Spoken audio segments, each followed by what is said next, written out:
Hi, today I'm for the Samsung Galaxy M33 and I'll show you how to check battery temperature with Ampere app on that device.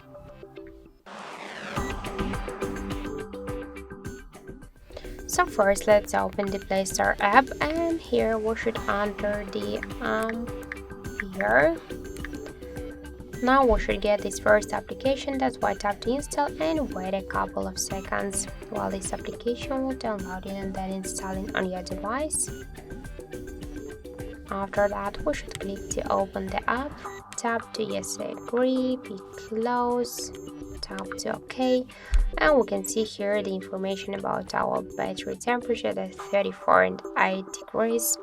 So that's it. Also we can see here more information like the battery health, capacity, voltage, model, Android version, and more other info.